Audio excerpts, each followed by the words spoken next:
పరిశుద్ధ లేఖనం నుంచి కొద్ది మాటలు మనం ధ్యానం చేసుకుందాం. దేవుడు గొప్పవాడు, గొప్ప కార్యాలు చేసే దేవుడు. మనుషులను నిలబెట్టి దేవుడు ఎంతగా తన మహిమను వెల్లడి చేస్తాడో ఈరోజు వాక్య భాగంలో మనం ధ్యానం చేసుకుందాం. ఎందుకంటే దేవుడు విశ్వాసంతో నిలబడినప్పుడు విజయవంతమైన కార్యాలు జరిగిస్తూ విరోచితమైనటువంటి చాలా బలమైనటువంటి కార్యాలను జరిగిస్తూ కొంతమందిని చాలామందిని వీరులుగా దేవుడు వాడుకున్నాడు, నాయకులుగా వాడుకున్నాడు, సేవకులుగా వాడుకున్నాడు.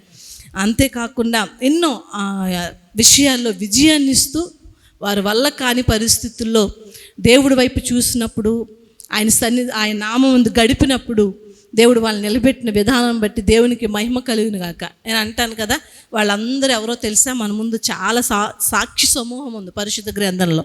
వాళ్ళందరూ మన ముందు ఎవరో తెలుసా? హీరోస్. ఎవరండి వాళ్ళందరూ? ఎవరు? హీరోస్ కదా. చాలా హీరోస్ ఇక్కడ అంటే వీరులు ఉన్నారు, వీర నారీమణులు కూడా పరిశుద్ధ గ్రంథంలో ఉన్నారా లేరా? హల్లెలూయా. మా చిన్నప్పుడు అడిగేవారు, ఏమని తెలుసా? సరదాగా మా పిల్లలను అడిగేవాళ్ళం ఒకళ్ళు, నీకు ఇష్టమైన హీరో ఎవరు, లేకపోతే నీకు ఇష్టమైన ఎవరు అని చెప్పి చిన్నప్పుడు మాకు అడుగుతూ ఉంటే పలానా అని చెప్తూ ఉండేవారు. దేని బట్టి అంటే అప్పుడున్న పరిస్థితులను బట్టి, అవగాహన బట్టి అట్లా అంటూ ఉండేవాళ్ళం.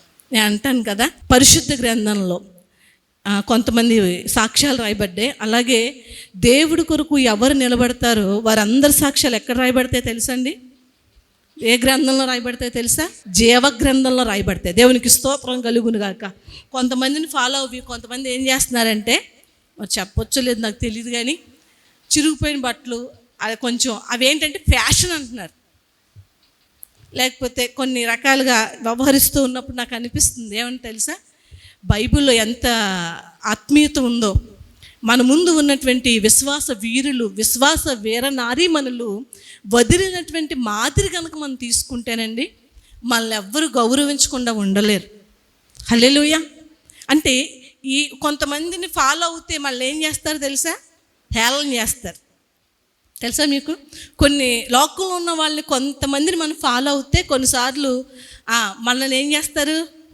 నవ్వుకుంటారు. కానీ బైబిల్లో ఉన్నటువంటి వీరులను కానీ వీర నారీమణులు కానీ మీరు ఫాలో అవ్వి, నేను అట్లా ఉండాలి, నేను అలా బ్రతకాలి అని మీరు హృదయం ముందు అనుకుని కనుక మీరు బ్రతకటం మొదలు పెడితే ఏమండి, మీ ద్వారా అనేక వేల మందిని దేవుడు దీవిస్తాడు.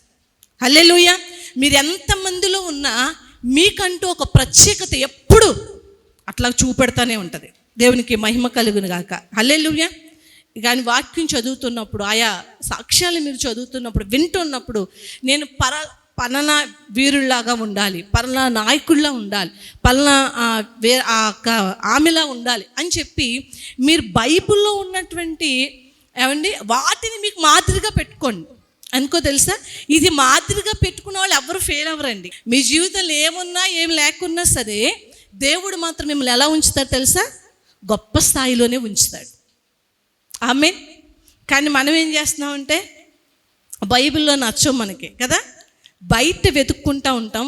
ఆ బయట ఏం చేస్తాయంటే మన దేవుడికి బయట ఆడేస్తాయి. మీకు అర్థమవుతుంది అనుకుంటున్నాను. కనుక మన జీవితాల్లో మనం ఎలా ఉండాలి అన్నది మొదట మీరు మదిలో ఆలోచన చేసుకోవాలి, నిర్ణయం తీసుకోవాలి. అంతేనండి. ఏదైనా ఒకలా మనం ఉండాలి అనుకున్నప్పుడు ఏం చేస్తాం? ఏదైనా ఒక పని చేయాలనుకున్నప్పుడు వెంటనే వెళ్ళి చేసేస్తామా? దానికి ఒక నిర్ణయం తీసుకుంటాం. మొదట ఇది నేను చేయాలనుకుంటే దానికి తగ్గట్టుగా నిర్ణయం తీసుకుని దాన్ని మనం ప్రిపేర్ అవుతాం కదా. అట్లా మీ మదిలో, మీ మనసులో కొంతమంది బైబిల్లో ఉన్నటువంటి విశ్వాస వీరుల్ని పెట్టుకోండి. ఏ పరిస్థితిని ఎట్లా హ్యాండిల్ చేయాలో పరిశుద్ధాత్మ దేవుడు అద్భుతంగా నడిపిస్తాడు. మీకు ఎన్నడూ ఓటమి లేకుండా దేవుడు నడిపిస్తాడు. హల్లెలూయా. ఎక్కడైనా ఏదైనా పరిస్థితులు కలిగినప్పటికీ దాంట్లో కూడా మీ ద్వారా ఆశీర్వాదాన్ని దేవుడిస్తాడు. కొంచెం కష్టంగా ఉంటాయి తీసుకోవడానికి, కానీ ఇష్టపడి తీసుకుంటే మాత్రం దాంట్లో ఎంతో మేలుంది. దేవునికి మహిమ కలుగును. వాక్య భాగంలోకి వెళ్దాం. చూడండి, దేవుడు ఇశ్రాయేలు యొక్క సర్వ సమాజమునకు ఆశీర్వాదకరంగా ఉండడానికి, లేకపోతే ఇశ్రాయేలు యొక్క సర్వ సమాజానికి విడుదల ఇవ్వడానికి దేవుడు ఒక వ్యక్తిని ఎన్నుకున్నాడు. ఎవరో తెలుసా? మోషే గారిని దేవుడు ఎన్నుకున్నాడు. ఆయన గురించి విశ్వాస వీరుల జాబితా అంటే హెబ్రీ పత్రిక 11వ అధ్యాయము మరి 23, 24 వచనాలు, 25, 26. మోషే పుట్టినప్పుడు అతని తల్లిదండ్రుల శిశువు సుందరుడై ఉండుట చూసి విశ్వాసమును బట్టి రాజాజ్ఞకు భయపడక 3 మాసములు అతన్ని దాచిపెట్టిరి. మోషే పెద్దవాడైనప్పుడు విశ్వాసమును బట్టి ఐగుప్తు ధనము కంటే క్రీస్తు విషయమైన నింద గొప్ప భాగ్యమని ఎంచుకొని అల్పకాలము పాపభోగము అనుభవించుట కంటే దేవుని ప్రజలతో శ్రమ అనుభవించుట మేలని యోచించి ఫరో కుమార్తె యొక్క కుమారుడని అనిపించుకొనుటకు ఒప్పుకొనలేదు. ఏలయనగా అతడు ప్రతిఫలముగా కలగబోవు బహుమానమునందు దృష్టించెను. విశ్వాసమును బట్టి అతడు అదృశ్యుడైన వానిని చూచుచున్నట్టు స్థిరబుద్ధి గలవాడై రాజాగ్రహమునకు భయపడక ఐగుప్తును విడిచిపోయాడు. చాలండి. దేవుడి మాటల ద్వారా మనతో మాట్లాడును గాక. ఆమేన్. ఇక్కడ మనకు కనబడుతున్న భక్తుడు ఎవరైనా చాలా మార్లు మోషే గురించి మనం విన్నామండి. మనకి సండే స్కూల్ నాటి నుంచి ఇప్పటి వరకు కొన్ని వేల మార్లు విని ఉంటారు కొంతమంది అయితే. కానీ ఎప్పుడు దేవుడు మాట్లాడిన ఒక వినూతనంగానే ఉంటుంది. దేవునికి స్తోత్రం కలుగును గాక. దేవుడు అంటున్నాడు ఇక్కడ మోషే గురించి, దేవుడు చెప్తూ ఉన్నాడు. మోషే అన్నాడట, ఏమని అన్నాడంటే, మోషే పెద్దవాడైనప్పుడు విశ్వాసమును బట్టి ఐగుప్తి ధనము కంటే క్రీస్తు విషయమైన నింద గొప్ప భాగ్యమని ఎంచుకుని. ఎప్పుడు ఎంచుకున్నాడు? పెద్దవాడు. దేంట్లో పెద్దవాడు? విశ్వాసములో పెద్దవాడైనప్పుడు. హల్లెలూయా. విశ్వాసము ఆయన పెద్దవాడైనప్పుడు ఆయన అంటున్నాడు ఏమన్నా తెలుసా? నేను క్రీస్తు విషయమైన నింద గొప్ప భాగ్యమని ఎంచుకున్నాను. హల్లెలూయా. చాలా మార్లు నిందో, అనారోగ్యమో, కష్టమో, శ్రమ వచ్చినప్పుడు చాలామంది అనుకుంటారు ఏమన్నా తెలుసా? దేవుడు నాకు దూరం అయ్యాడనో, దేవుడు నాకు ఏదో చెయ్యలేదని అంటారు. నేను అంటాను కదా, అలా అంటున్నామంటే మనం విశ్వాసంలో పెద్దవాళ్ళు అవ్వలేదు. ఇంకా విశ్వాసం ఎలా ఉన్నామండి? పిల్లలుగానే ఉన్నాం. పెద్దవాళ్ళు అవుతే శ్రమ ఏమని చెప్తున్నాడు ఇక్కడ మోషే? గొప్ప భాగ్యం. దేవునికి స్తోత్రం కలుగును గాక. నేను అక్కడ కూర్చుని ఆలోచన చేస్తున్నాను, అసలు శ్రమ లేకుండా ఎవరైనా ఇక్కడ, శ్రమలోంచి రాకుండా, శ్రమ అనుభవం లేకుండా ఎవరైనా ఇక్కడ కూర్చున్నారా అని అక్కడ కూర్చుని నేను పాటలు పాడుతున్నప్పుడు నాకు ఆలోచన వచ్చింది. నా మట్టుకు నేను ఆలోచన చేసుకున్నా, అసలు శ్రమ లేకపోతే దేవుడి సన్నిధికి నేను వచ్చి ఉండేదాన్ని కాదు. హల్లెలూయా.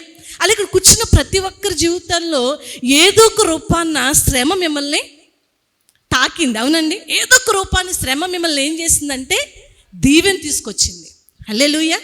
శ్రమ లేకపోతే ఈరోజు మీరు దేవుని సన్నిధిలో ఉండరు.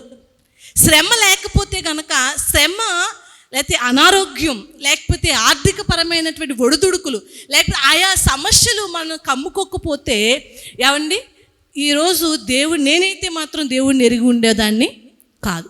నాకున్న కష్టాల్లో ఏమండి ఈ దేవుడు నాకు ఇచ్చిన ఆదరణ, ఆత్మశక్తి, ఈ ధైర్యము నన్ను ఏం చేశాయంటే దేవుని సన్నిధికి నడిపించే. దేవునికి స్తోత్రం కలుగును గాక.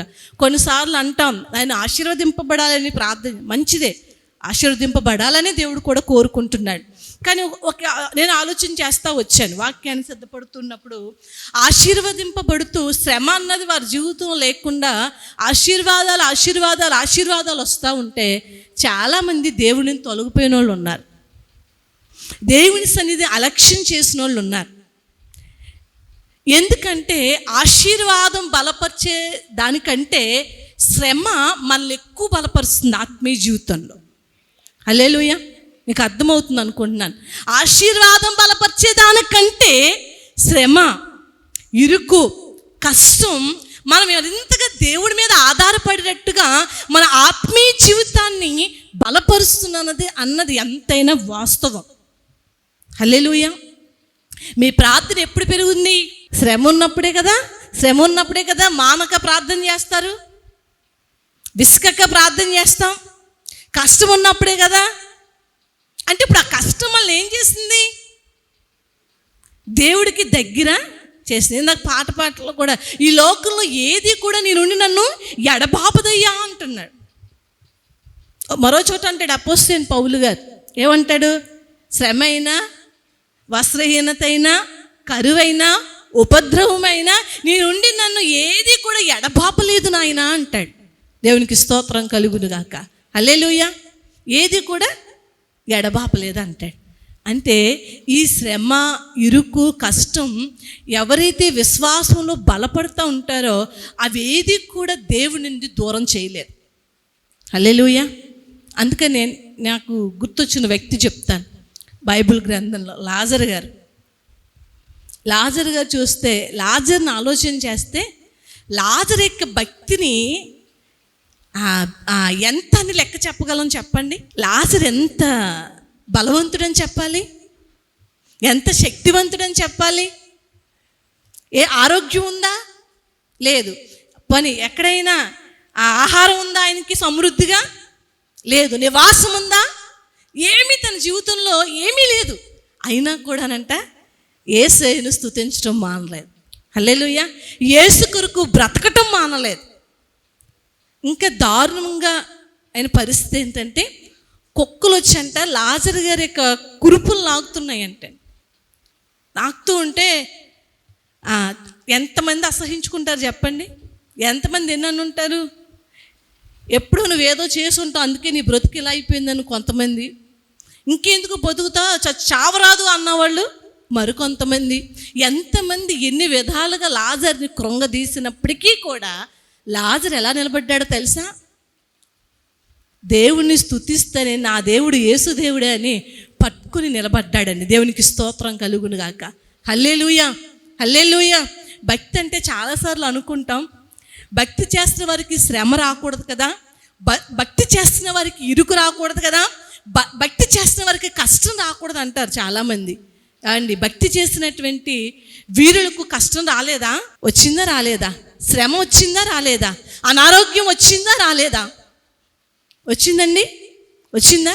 కానీ వాటి మధ్యలో దేవుడి నుండి వాళ్ళు దూరం అవ్వకుండా దేవుడు వాళ్ళు నిలబెట్టిన విధానం అత్యంత అద్భుతం. దేవునికి స్తోత్రం కలుగును గాక. హల్లెలూయా.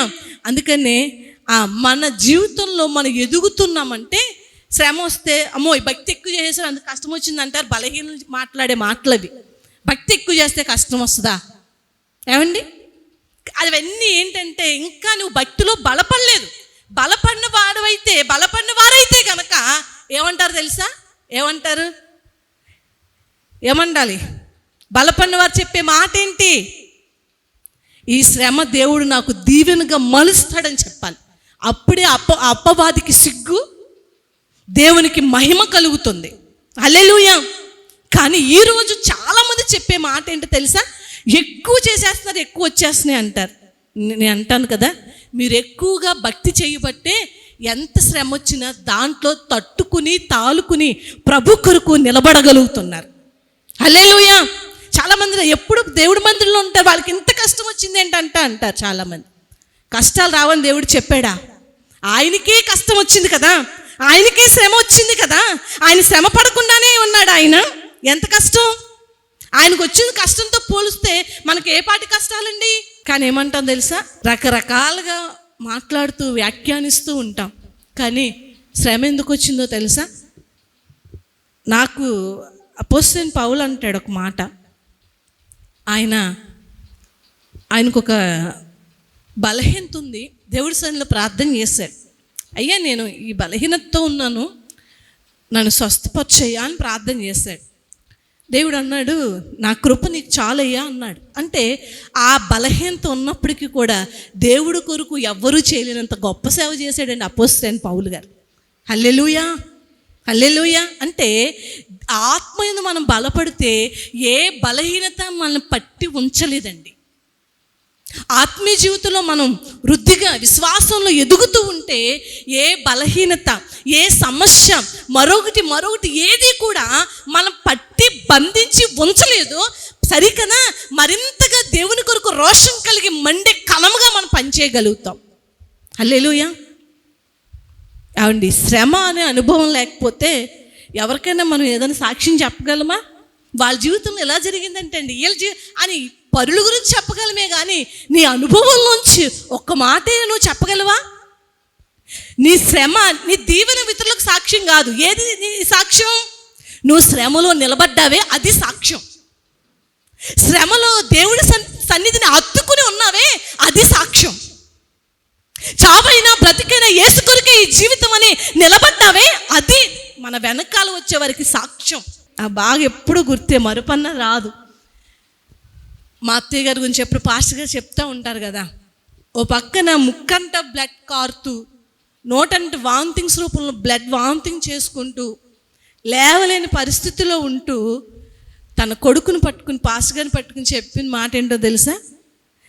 ఏదన్నా మాట్లాడండి, చివరి దశలో చెప్పిన మాట ఏంటో తెలుసండి? ఎన్నిసార్లు చెప్పను రా, దేవుని సేవ చెయ్యిరా అని చెప్పి వదిలేస్తుందండి ప్రాణమామి. హల్లెలూయా. అంటే అదేంటో తెలుసా?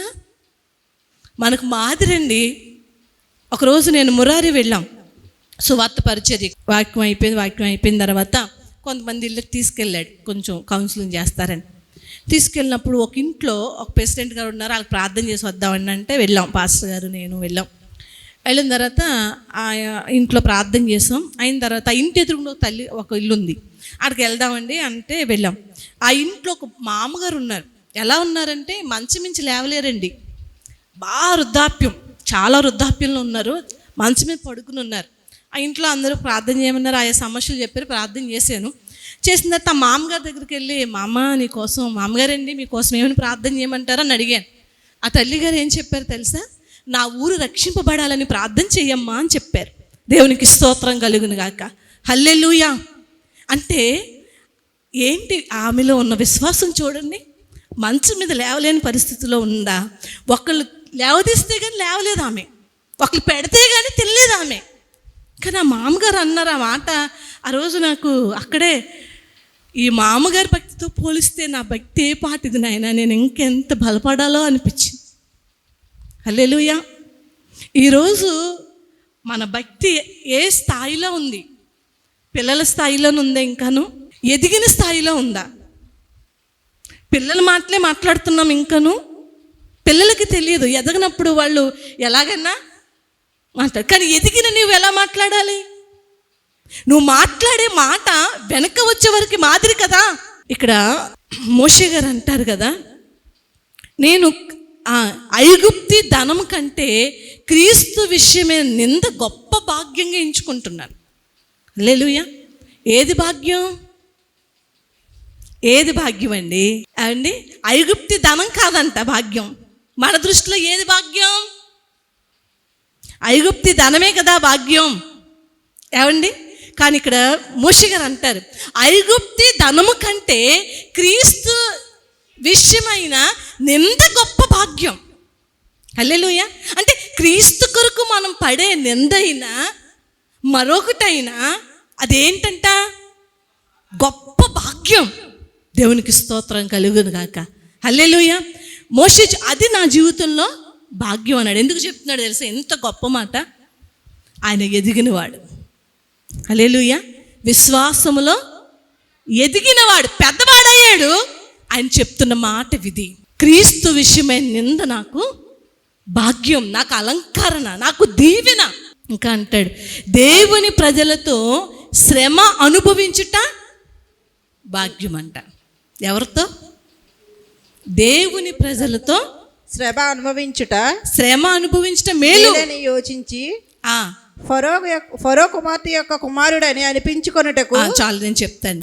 అల్పకాల పాప భోగం అనుభవించటం కంటే, అంటే ఐగుప్తి దేవుడు పక్కన పెట్టేసి, దేవుడు కాదని పక్కన పెట్టేసి, దేవుడిని ఎరగకుండా నేను దేవుని కాదని వెళ్ళిపోయి ఐగుప్తి ఫరో కుమార్తెకు కుమారుడుగా ఉండి అక్కడ ఉన్నటువంటి అల్పకాల పాప భోగములు అనుభవించటం కంటే అది నాకు భాగ్యం కాదు, అది నాకు మేలు కాదు. ఏది మేలు కాదు?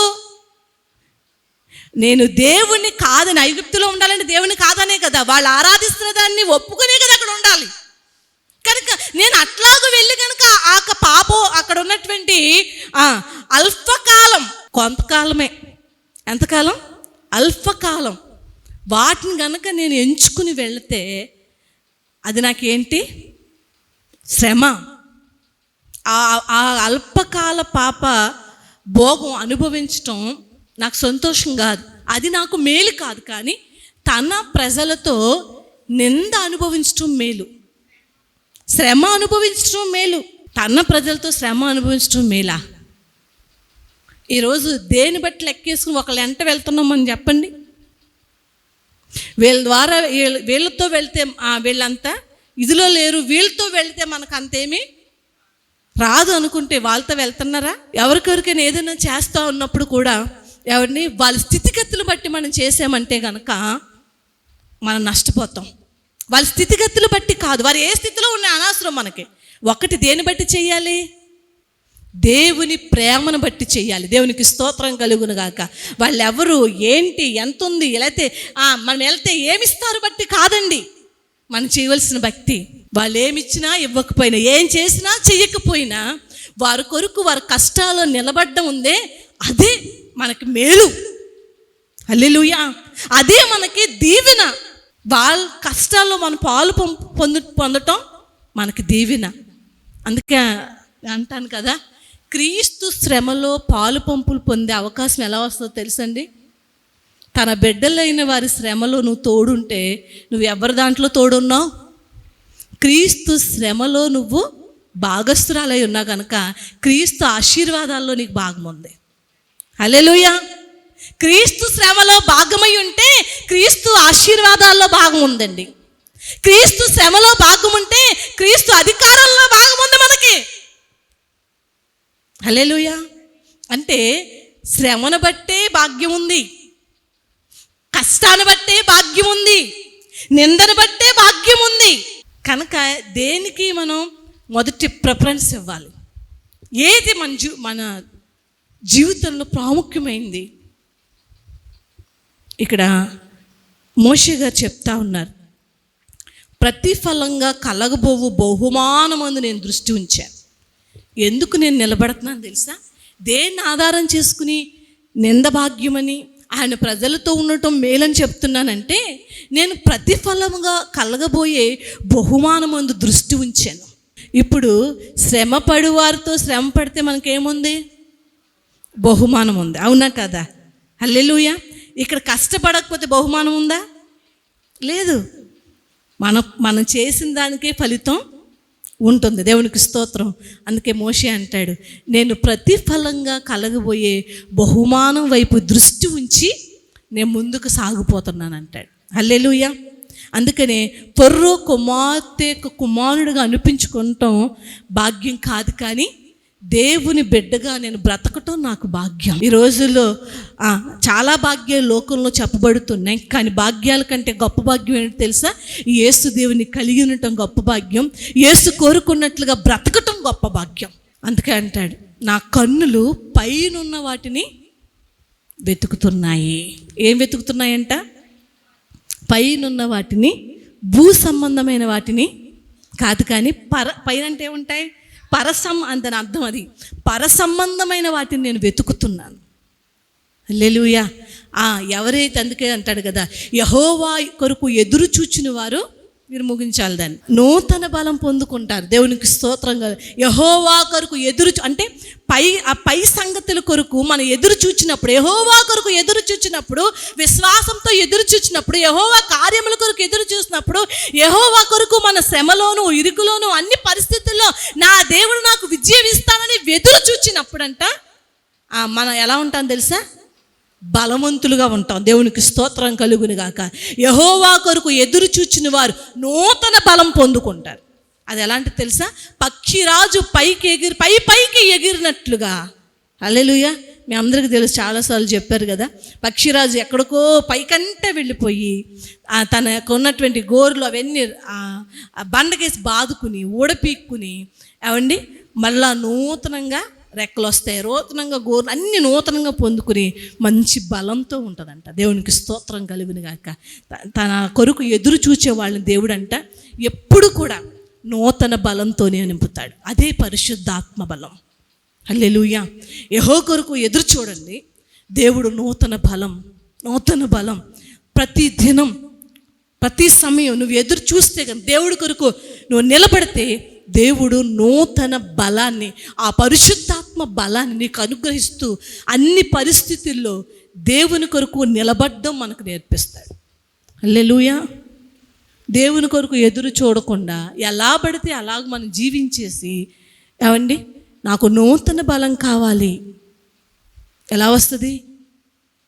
నిలబడండి, కష్టమైన నిలబడండి, ఇరుకైనా నిలబడండి, అనారోగ్యమైన నిలబడండి.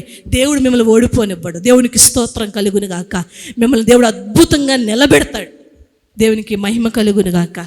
అందుకనే భూ సంబంధమైన వాటి మీద కాకుండా పర సంబంధమైన వాటి మీద దృష్టి ఉంచాడు. తత్ఫలితంగా మోషే జీవితం ఎంత గొప్పగా మారిందో తెలుసండి. మోషే ఎప్పుడైతే క్రీస్తు కొరకు బ్రతకటం, క్రీస్తు కొరకి నింద భాగ్యమని ఎంచుకున్నాడో అప్పటి నుంచి మోషే జీవితం ఎలా ఉందో తెలుసండి. ఐగుప్తులో అండి 10 అద్భుతాలు చేశాడండి. నింద భాగ్యమని ఎంచుకుంటే దేవుడు మన ద్వారా అద్భుతాలు చేయిస్తాడు. హల్లెలూయా. 10 అద్భుతాలు ఏంటో తెలుసా మీకు? ఆ కర్ర పాము అవడం, మళ్ళా పాము కర్ర అవడం, ఆ ఐగుప్తు యొక్క నీళ్ళన్నీ రక్తమయంగా అవడం, ఈగల గుంపని, దోమల గుంపని, దుమ్మని, పేల గుంపని అనేకమైనటువంటి అద్భుతాలు చేసి 10 అద్భుతాలు చేశాడండి. హల్లెలూయా. ఒకప్పుడు ఎవరో తెలుసా ఈయన? ఎవరు? నా వల్ల కాదు బాబోయ్ అని పారిపోయిన వ్యక్తి దేవుని కొరకు నేను నిలబడతాను, దేవునితో ఉండటం భాగ్యం, దేవునితో జీవించటం భాగ్యం, శ్రమైనాది భాగ్యం అని ఎంచుకున్నాడో దేవుడు అక్కడితో వదిలేస్తాడా? మనల్ని చూస్తాడు. దేవుడు తీసుకెళ్ళి ఐగుప్తును నిలబెట్టి, ఏమండి మోషేకి ఒక చిన్న కర్ర అంటే చేతిలో, ఆ కర్ర ద్వారా ఎన్నో అద్భుతాలు చేశాడండి. దేవునికి స్తోత్రం కలుగును గాక. హల్లెలూయా. ఐగుప్తు దేశం అంటేనే గొప్ప దేశం. అక్కడ ఉన్నటువంటి మంత్రికులు, అక్కడ ఉన్నటువంటి చిల్లంగి పని ఎట్లాగూ విద్వాంసు వాళ్ళందరి ముందు ఏమండి మోషే అద్భుతంగా నిలబెట్టబడ్డాడు. దేవునికి స్తోత్రం కలుగును గాక. అక్కడ ఉన్నటువంటి మాంత్రికుల కంటే గొప్ప అద్భుతాలు చేశాడా? అంటే ఆ దేశంలో ఉన్న విద్యావంతుల కంటే, ఆ దేశంలో మాంత్రికుల కంటే గొప్ప కార్యాలు ఎవరితో చేయించాడు? దేవుడు మోషేతో చేయించాడు. దేవునికి స్తోత్రం కలుగును గాక. నింద భాగ్యంగా ఎంచుకున్నాడు గనక దేవుడు ఎంతగా నిలబెట్టాడో చూడండి. ఆయన పారిపోకముందు నేను ఐగుప్తుడిగా ఉండానంటే గనక ఆ ఇత్రో దగ్గర, లేకపోతే ఆ మిద్యాను అరణ్యంలో ఆ 40 సంవత్సరాలు ఏం కష్టపడక్కర్లేదు. ఆయన గొర్రెలు కాయవలసిన పరిస్థితి అని వచ్చేదా? కాదు. నేను దేనికైనా గొర్రెలు కాయడానికైనా నాకు ఇష్టమే, కానీ యేసుతో ఉండటమే నాకు ఇష్టం. హల్లెలూయా. యేసు ఉంటే చాలు, నేను గొర్రెలు కాయడానికైనా సిద్ధమే. ఒక దగ్గర పాలేడుగా పనిచేయడానికైనా, ఏమండి రాకుమారుడుగా ఉండే అతను పాలేరుగా ఉండటం ఏంటండి? అంటే దేవుడు లేకుండా నేను రాకుమారుడుగా ఉండటం నాకు ఇష్టం లేదు. దేవుడు ఉంటే నేను పాలేరుగా అయినా బతుకుతాను, పర్వాలే నాకు. దేవునికి స్తోత్రం కలిగిన గాక. దేవుడు ఆ చేతగాన్ని తీసుకొచ్చి ఎక్కడ నిలబెట్టాడండి? ఐగుప్తుల్లో నిలబెట్టాడు. ఎందుకో తెలుసా? క్రీస్తుతో ఉండటం భాగ్యంగా ఎంచుకున్నాడు. దేవుడికి మొదటి స్థానాన్ని ఇచ్చాడు గనుక నిలబెట్టి అసలు ఎవ్వరు కని విని అద్భుతాలు మోషే ద్వారా దేవుడు చేయించాడు. హల్లెలూయా. అందుకని ఇంకా మనం ముందుకు చూస్తూ ఉంటేనండి, ఇశ్రాయేలు వాగ్దాన భూమికి నడిపించే ధన్యత ఎవరికి ఇచ్చాడు? మోషేకి ఇచ్చాడు. ఏమండి ఎంతమంది లేరు మోషేతో సమానులైన వారు ఆ దేశంలో? ఉన్నారా లేరా? ఇశ్రాయేల్ ప్రజలు ఎన్ని లక్షల కోట్ల మంది లేరు? ఉన్నారా? ఆ లక్షల కాల్బలం ఉంది ఇశ్రాయేల్కి.